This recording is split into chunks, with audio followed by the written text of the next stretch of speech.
అండి. ఇంత బిజీ షెడ్యూల్లో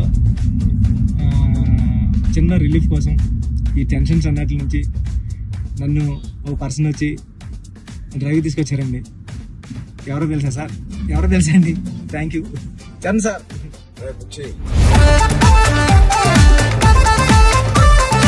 ఏం లేదు బుచ్చి, ఒకటి అడుగుతాను ఏం అనుకో కదా. చెప్పండి సార్. సరే మీరు అడిగితే ఏమనుకుంటారు సార్? నీ బైసెప్ మిస్ అవుతున్నా సార్. ఆ రోజు చూపి ఒకసారి. వైరల్ అయిపోయిందంటే నన్ను ఎవరు చూడలేదు ఆ మేకింగ్ వీడియో. చిరంజీవి గారి ముందు నువ్వు చూపించిన బైసెప్ ఓజీ పెద్ది అని కూడా అనౌన్స్ చేస్తున్నారు. హెల్త్ బాగుండాలి sir. Thank you sir. Sir నేను ఒక విషయం చెప్పాలి సార్. చెప్పండి సార్. నేను జిమ్ కి దిల్షునగర్లో చదువుకున్నప్పుడు, ఎంబీఏ చదువుకున్నప్పటి నుంచి నేను జిమ్ కి డబ్బులు కట్టాను సార్.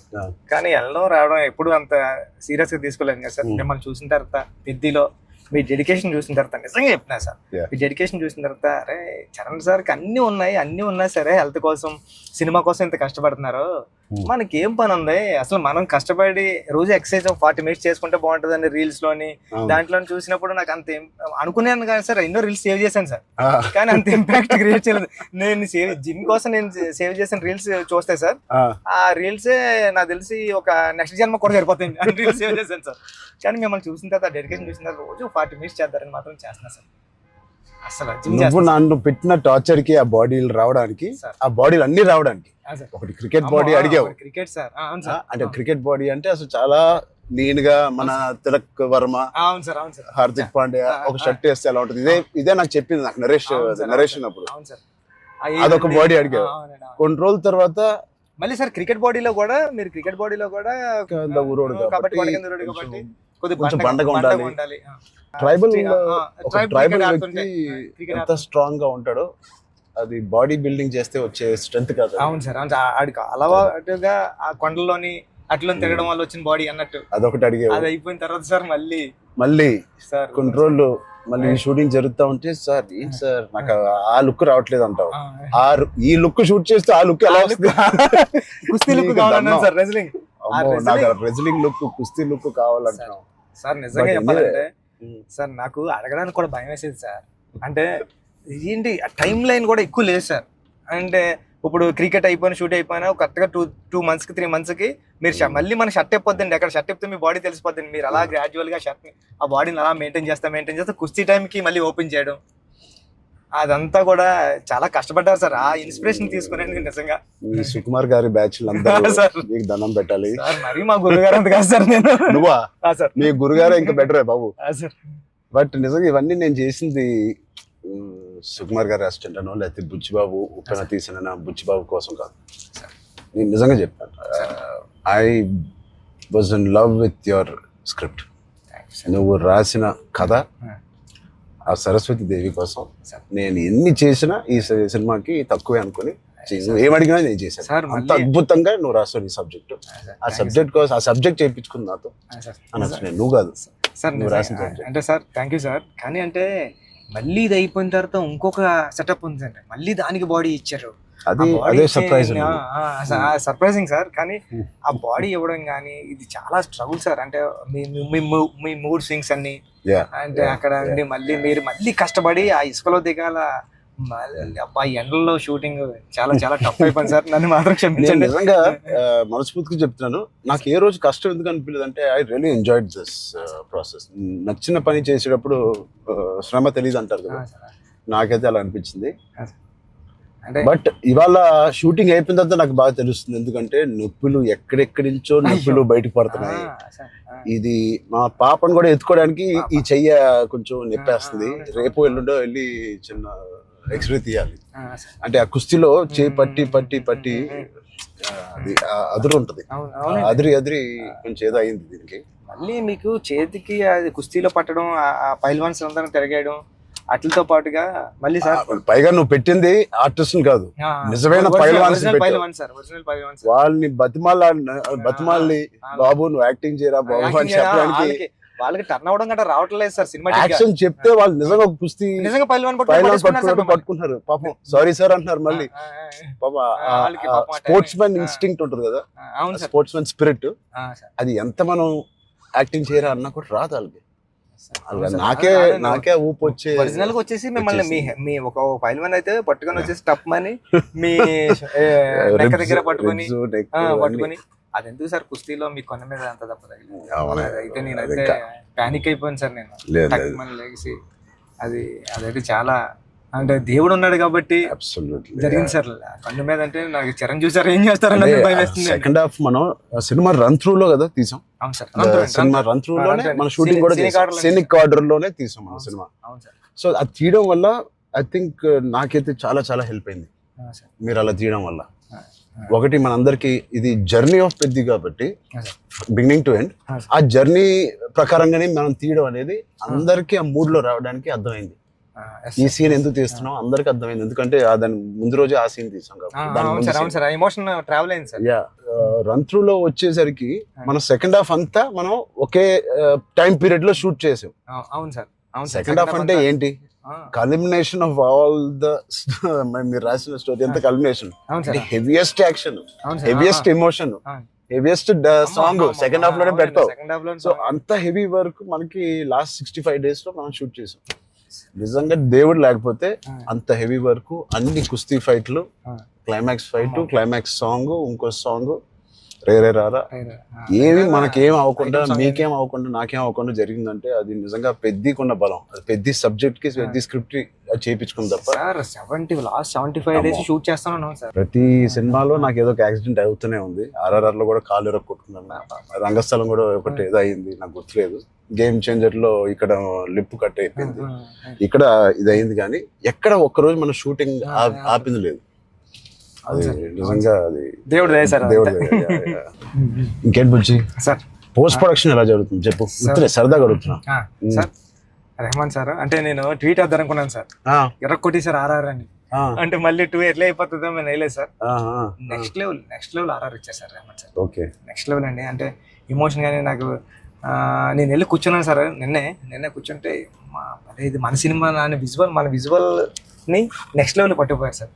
ఓకే రెహమాన్ గారు కానీ, రత్నవేల్ సార్ కానీ, అసలు అంటే రత్నవేల్ గారి నుంచి మాట్లాడరు. మనం అనుకున్నప్పటి నుంచి అది ఎంత పెద్ద అసెట్ రత్నవేల్ గారు.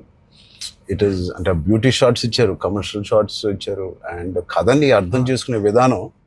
రత్నవేల్ గారు మించిన కెమెరామెన్ నేనైతే పని చేయలేదు. ఉండే ఉంటారు కానీ నేనైతే పని చేయలేదు సార్. ఎందుకంటే సార్ రండి సార్, ఇప్పుడు నేను ఫస్ట్ సినిమా చేశాను సార్, ఇది second cinema and second film sir నాది.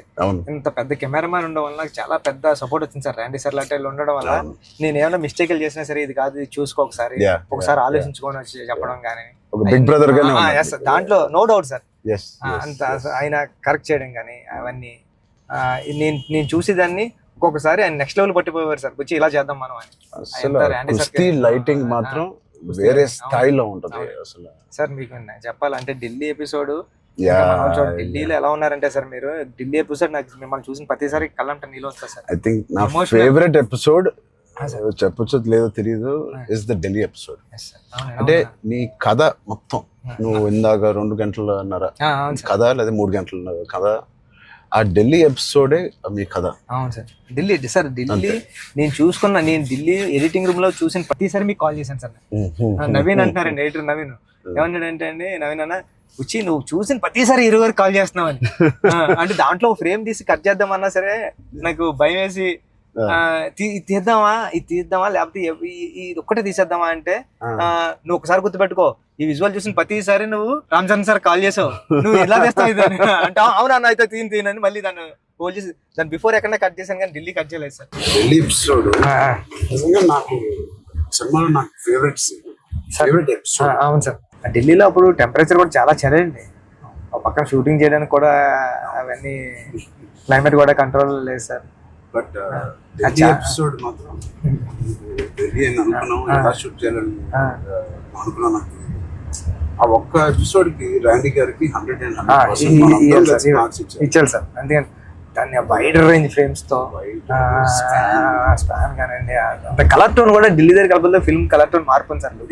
లుక్ అండ్ ఫీల్ కూడా మొత్తం అంతా ఢిల్లీ ఎపిసోడ్ లోనే ఒక వ్యవసాయం ఉంటది కాబట్టి మన సినిమాలో కానీ ఎమోషన్ అంతా హోల్డ్ చేయడం కానండి.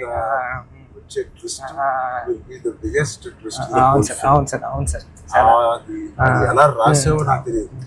సార్ నేను ఉప్పెనలో నువ్వు రాసిన ఆ పాయింట్ కన్నా సార్ ఇది ఇంటూ 100. అవును సార్. సార్ నేను అది చెప్పాలనుకున్నప్పుడు కూడా అంటే ఒక స్టార్ హీరోకి అలాంటి పాయింట్తో ఎలా వర్కౌట్ అవుతుంది అన్న థింగ్ ఉంటూ కూడా సార్ అక్కడే హీరోయిజం ఒక ఒక 50 times పెరిగిపోతుంది సార్.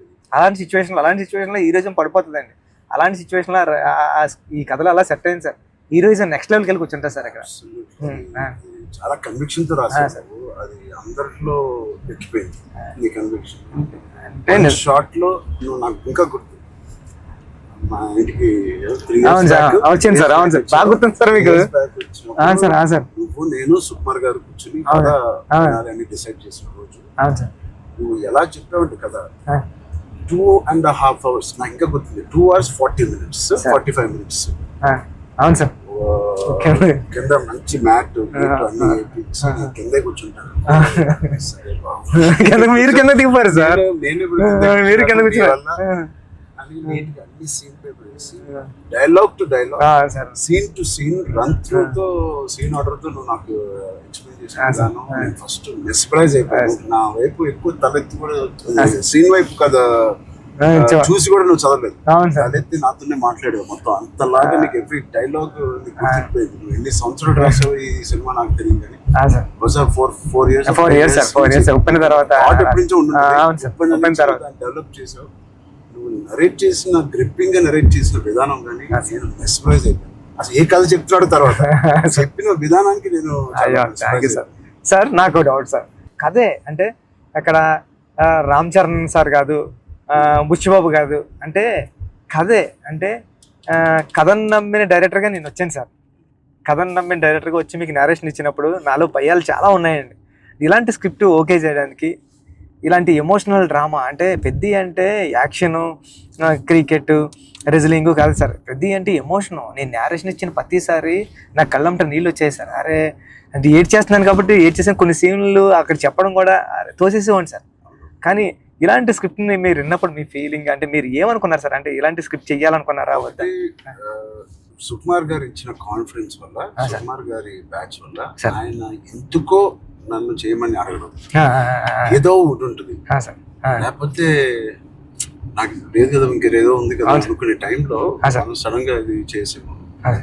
మన ఇద్దరం ఎప్పటి నుంచో రంగస్థలం టైం నుంచి మనం ఇద్దరం పని చేయాలనుకున్నాం. అది ఇంత తొందరగా ఫస్ట్ సుకుమార్ గారు ఏదో ఉంటే అప్పుడు మనకు చెప్పారు. బట్ నాకు ఏం నచ్చిందంటే పెద్ద అనే ఫిలిం లో నువ్వు అన్అడల్టరేటెడ్ గా అంటే ఏవి కమర్షియల్స్ గా ఆలోచించడం కానీ ఫ్యాన్స్ పరంగా కానీ ఏ ఉద్దేశం లేకుండా ఆ కథకి ఏది న్యాయం అదే నువ్వు రాసావు, అదే నాకు చెప్పావు. అక్కడ నీ నిజాయితీ నాకు ఫస్ట్ నచ్చింది. నా క్యారెక్టర్ లో ఉన్న నిజాయితీ నచ్చింది. పెద్దిగాడి క్యారెక్టర్ లో ఉన్న నిజాయితీ నాకు నచ్చింది. దాని తర్వాత ఏదేమైనా లైఫ్ లో ముందుకు సాగుతూ వెళ్ళాలి అనే point is the biggest point of Peddi. Hurdles వచ్చినా ఇంకోటి ఇవన్నీ దేనికి చేస్తున్నారు, ఆ కథ ఏంటి, ఆ కథ ఇవన్నీ దేనికి చేస్తున్నారు, ఇన్ని ఆటలు ఎందుకు ఆడుతున్నారు, అదేంటి cross over athlete. Main point అది sir. Main point cross over athlete. ఆ క్రాస్ ఓవర్ అథ్లీట్ ఒక అథ్లీట్ గా వెళ్ళొచ్చు, ఒక కొంత దూరం వరకు తన జీవితంలో ఏదో ఒకటి సాధించవచ్చు. ఇంత తపంతో how come he went that far to do that and achieve that goal. That I feel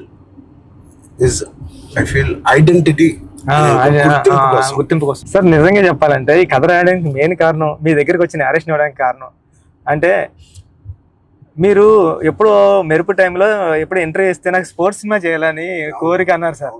అంటే సార్ టెక్నాలజీ, ఆ గేమ్ తీసే టెక్నాలజీ కానీ స్పోర్ట్స్ ఏదో కుదరక అది నిజంగా ఈ రోజు నాకు నేను అనుకున్నాను సార్. ఆ రోజు చరణ్ సార్ ఒక స్పోర్ట్స్ చేయాలనుకున్నారు, ఈ రోజు నేను క్రాస్ ఓవర్ పెట్టి అని ట్రై చేశాను సార్. సార్ అంటే ఇది నిజంగా చెప్పాలంటే ఒక మాట ఉంది సార్. ఉప్పిన రిలీజ్ అవ్వలేదండి. కోవిడ్ టైంలో ఉప్పిన ఓటీటీకి అంటున్నారు సార్. ఓటీటీ వేసేద్దాం చాలా వరకు 1 year 12 months వరకు ఒక వెయిట్ చేశారండి. కానీ ఇంకా కోవిడ్ ఎప్పుడు వెళ్ళిపోతుందో తెలుస్తలేదు సార్. అలాంటి సిచ్యువేషన్లో మా గురువు గారు ఫోన్ చేసి, సుకుమార్ గారు ఫోన్ చేసి అడిగితే, ఒరే ఇంక ఏం చేయలేవరా, ఇంక మనం హోల్డ్ చేసాం, ఇంకా ఈ పాండమిక్ ఎప్పుడో తెలుస్తలేదు, మనం వేసేద్దామరా అన్నారండి. ఓటీటీ వెళ్ళిపోదాం అన్న టైంలో ఇంకేం చేయాలో తెలియక సుఖ సార్ని అడిగాను, సార్ ఏం చేస్తే బాగుంటుంది సార్ అంటే, నీ దగ్గర ఉన్న లైన్లు చెప్పరా అన్నారండి. ఈ లైన్ చెప్పాను సార్.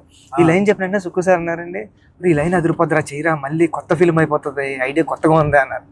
అవునా అని సార్ మీరు నమ్మరు, నాకు స్క్రీన్ షాట్ ఉంది, మా అసిస్టెంట్ రామన్ గారు కూడా అది బుక్ మరి రాసిపోయి పిఠాపురం దత్తాత్రేయ స్వామి గుళ్ళోకి వెళ్ళి కూర్చొని, నాకు సెకండ్ ఫిల్మ్లో హీరో రామ్ చరణ్ గారు, మీకు చూపిస్తాను సార్ ఎప్పుడు నా ఏదైనా ఇంటర్వ్యూ, రామ్ చరణ్ గారు.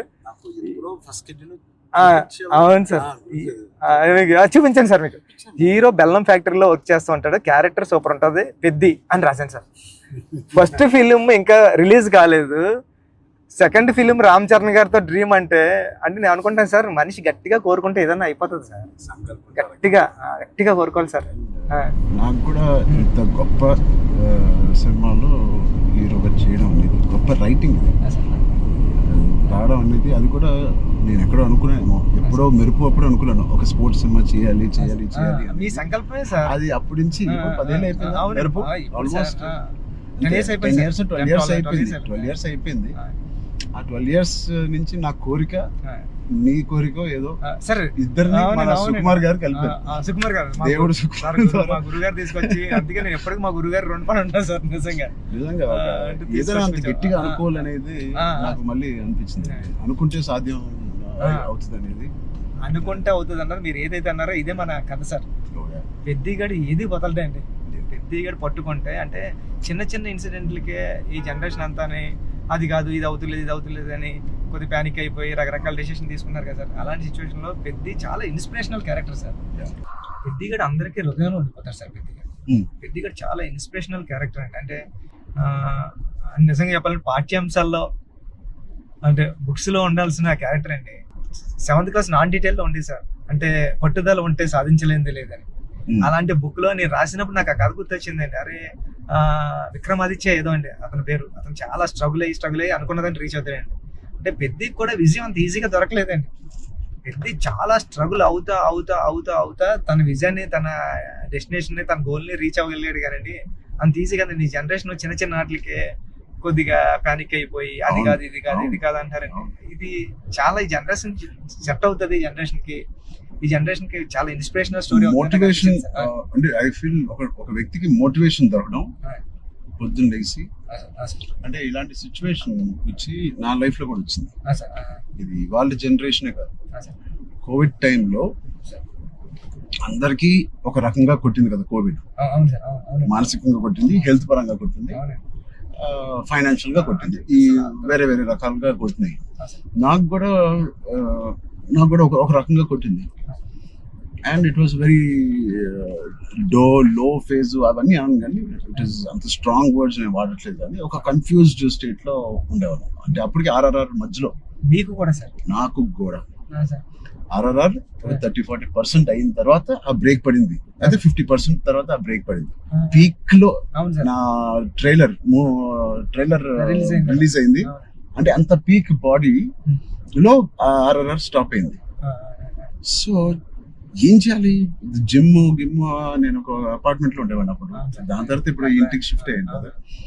సో అక్కడి నుంచి అసలు ఉన్నారా, మన చుట్టూ ఉన్న వ్యక్తులు ఒక్కొక్కరు చనిపోవడం చూసి ఆ ఉపాసన ఇంట్లో ఉండడం వల్ల ఆ హాస్పిటల్ కాల్స్ విని నేను ఇంకా ఆఖరికి నా హోమ్ థియేటర్ లో కూర్చొని టీవీ చూస్తూ ఉండేవాడిని. పక్కన ఆవిడ అక్కడ ఉండేది, అది వినలేక నేను ఒక్కడనే ఉండలేక, బికాస్ ఆవిడతో ఉంటే ఏదో ఒక కాలక్షేపం ఉండేది. హోల్ కోవిడ్ నువ్వు నమ్మవు, ఉపాసన ఒక రూమ్ లో తన కాల్స్ పాపం తన అందరు పేషెంట్స్ ని డైవర్ట్ చేయడం అవన్నీ చూస్తా ఉంది. నేను ఇంకో రూమ్ లో అలోన్ గా ఆల్మోస్ట్ ఫ్యూ మంత్స్ నేను ఒక్కనే ఉండేది. అది నాకు గట్టి కొట్టేసింది. అంటే ఒంటరిగా ఉన్నప్పుడే మీకు థాట్స్ వస్తాయి. అది ఓవర్ గా నువ్వు అన్ని రోజులు ఒంటరిగా ఉన్నప్పుడు ఆ థాట్స్ వేరేగా మారుతాయి. అలా మారినప్పుడు నేను మానసికంగా కొంచెం లో అయ్యాను.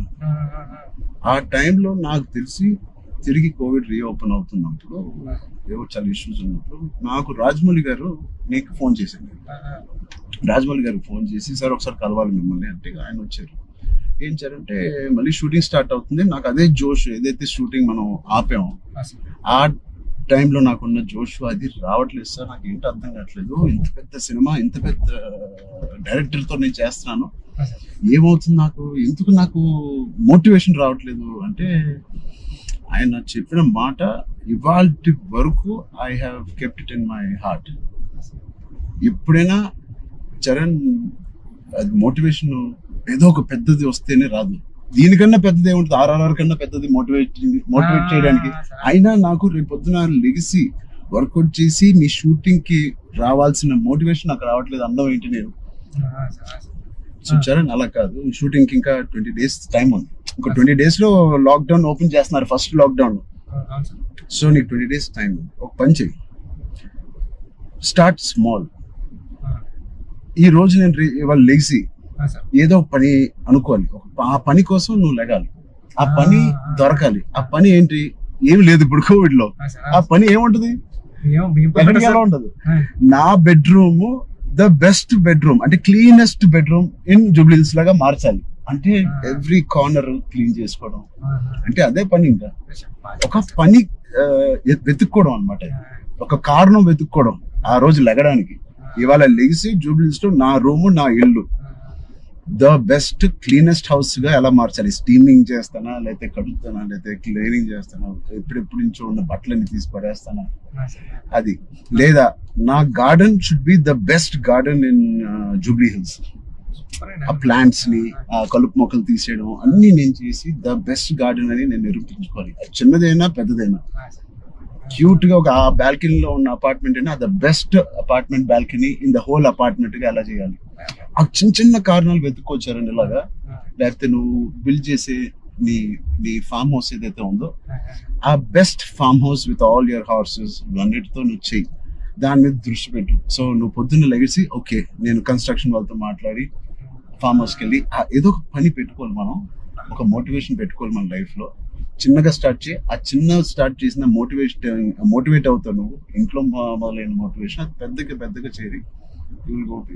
అది నేను ఎగ్జాక్ట్ గా వర్డ్ టు వర్డ్ నేను ఫాలో అయ్యాను. ఇవాళకి 3-4 years there was not one day where I was demotivated. So Peddi గారిది coming to the point, Peddi also is like that. ఏంటి అవకాశాలు అనేది ఎత్తుకుంటా ఉంటాడు లైఫ్ లో. ఇది పోయిందా, ఇది కూలిపోయాడా, ఎన్ని అడ్డంకులు వచ్చినాయి అతనికి అని చూసుకోకుండా ఉన్న దాంట్లో సరిపెట్టుకోకుండా కూడా మళ్ళీ దాంట్లో బెస్ట్ ఎలాగా ఉంటాడు అనేది ఒక ఫస్ట్ హాఫ్ నుంచి ఇంటర్మిషన్ లో ఒకలాగా, ఇంటర్మిషన్ తర్వాత ఇంకోలాగా. Whatever happens the life should go on, life should keep going on. ఆ లైఫ్ ఎలా గో ఆన్ అవ్వాలంటే దానికి ఒక పర్పస్ ఎత్తుకోవాలి. ఆ పర్పస్ నేను చెప్పినట్టు చిన్న చిన్నగా ఉండొచ్చు, పెద్ద పెద్దగా ఉండొచ్చు. నేనే అనుకున్నాను చాలా బాగా మాట్లాడారు. లేదు, ఐ థింక్ ఇవన్నీ కోవిడ్ నుంచి కథ నుంచి వెరీ వెరీ ఇన్స్పైరింగ్ కథ. ఈ మధ్య ఒక ఇన్స్పైరింగ్ కథల్లో నేను చూడడం అనేది నేను ఎక్కడ చూడలేదు. అంటే ఒకప్పుడు లగాన్ చూసాను, ఒక దంగల్ చూసాను, స్వయం కృషి ఉంటదండి. అంటే సార్ ఇది ఉంటూ అంటే ఎక్కడ కమర్షియలైజ్ తగ్గదు సార్ పెద్ద. అంటే ఒక స్టార్ హీరోతో ఇలాంటి ఆర్గానిక్ కథ చెప్పడం అంటే చాలా టఫ్ జాబ్ సార్. ఈ రెండు బ్లెండ్ చేయడం. తమ్ముడు అనే సినిమా కరాటే ఇవన్నీ ఉండి చాలా బేవర్స్ గా తిరిగే ఒక తమ్ముడు ఒక కారణం వల్ల ఒక పర్పస్ వెతుక్కుని నేను ద బెస్ట్ గా అవ్వాలి, మా ఫాదర్ కి నిరూపించుకోవాలి. సో ఆయన పర్పస్ ఆ ఫాదర్ కి నిరూపించుకోవాలి, అంతేనా? బ్రదర్ కాళ్ళు ఇరిగింది, అది ఫాదర్ వీడేం చేస్తాడు బ్రదర్ కాళ్ళు అంటే. సో ఆ కారణం ఒకటి ఎత్తుక్కోవడం అనేది, అది నీ సినిమాలో నీ కారణం అనేది is the most biggest commercial point. దానికి audience will be shocked. Waiting sir, దానికోసం టెన్షన్ గా ఉందండి. పెద్ది అంటే పెద్ది అన్నదే అంత ఒక స్టోరీ అండి. ఇంకా స్టోరీ మీరు రామ్ చరణ్ గారు కనిపించలేదు సార్. చూసిన వాళ్ళు అందరూ కూడా అదే చెప్తున్నారండి. రామ్ చరణ్ గారు కనిపించకుండా దాంట్లో అంతలా ఇన్వాల్వ్ అయిపోయారండి మీరు. ఒక పావు గంట ఒక హాఫ్ అన్ అవర్ సినిమా తర్వాత పెద్ద క్యారెక్టర్ లోకి వెళ్ళిపోతాం సార్. మీకు జాన్వీ క్యారెక్టర్ కూడా is looking so beautiful. And నువ్వు అనుకున్నప్పుడు నుంచే జాన్వీ కపూర్ అని అంటానే ఉన్నావు, కానీ అమ్మాయి కూడా ఒక హీరోలా ఉంటుంది సార్. అక్షయమ్మ క్యారెక్టర్ అంటే చాలా strong character sir. Akshayamma is very good aura. అవును sir, every time Janhvi screen మీదకి వచ్చినప్పుడు ఆవిడ ఆరా సగం పని చేసుకుని వెళ్ళిపోతుంది. కొన్ని వాళ్ళు అమ్ముకున్న వాళ్ళ ఆవిడకి స్ట్రైట్ దిగిపోయింది సార్ కొన్ని సీన్స్ లో శ్రీదేవి గారి లాగా అనిపిస్తుంది అండి. రేపు వచ్చి సార్ సరదాగా మాట్లాడుకుందాం, అన్ని అయిపోయినాయి. సార్ ఇప్పుడు నిజమైన టాపిక్ మాట్లాడదాం. సార్ చెప్పండి సార్. నిజంగా ఒక మంచి సినిమా తీయాలంటే ఎంత శ్రమ పడతాం మనకు తెలుసు. అంటే ఏది ఇచ్చినా కొద్దిగా మంచి కంటెంట్ ఇవ్వాలని అందరూ గర్వపడే సినిమా, నిజంగా అందరూ ఇన్స్పైర్ అయ్యే సినిమా. ఫ్యాన్స్ అందరికి అది నిజం సార్. ఎందుకంటే చాలా మంచి సినిమా తీశారు మా హీరో గారు అన్న చెప్పుకోవడానికి అంత ఉంటది సార్. మీకు గుర్తుందా సార్, ఈ సినిమా తర్వాత చాలా మంచి పేరు వస్తుంది, మీకు చాలా మంచి పేరు వస్తుంది అని చెప్పింది. మంచి కదా కాదు సార్, ఇంకా మంచి పేరు వస్తుందని. అంటే సార్ మీరు ఒక మాట అన్నారు, ఇన్స్పైరింగ్ పర్సనాలిటీ లైఫ్. అవును సార్, మీరు ఒక మాట అన్నారు గుర్తుంది సార్. అప్పుడు ఉపాసన మేడం గారు ఉన్నారండి. ఉపాసన గారు అంటే బుచ్చి నాకు మంచి పేరు వస్తుంది అంటే ఈ పేరు ఏదో పెళ్లికి ముందు వచ్చింటే ఇంకా ఇంకా మంచి సంబంధం వచ్చింది నాకు అని మేడం పక్కన చెప్తున్నారండి. మేడం అన్నారండి. అంత మంచి కథ రాసావంటే అసలు సంబంధాలు మనకి లైన్ లో వస్తాయి. అంత అయిపోయింది. రెహమాన్ సార్ ఆర్ఆర్ వర్క్ చేస్తున్నారు. లేకపోతే నేను అవ్వకపోతే సార్తో ఇంత అలాగా నేను రాలేను సార్ అని బతిలాడుకున్నాను. అయిపోయింది వర్క్. ఓలా బుక్ చేస్తాను చెప్తాను సార్. చాలా దూరం తీసుకొచ్చారు సార్ మిమ్మల్ని.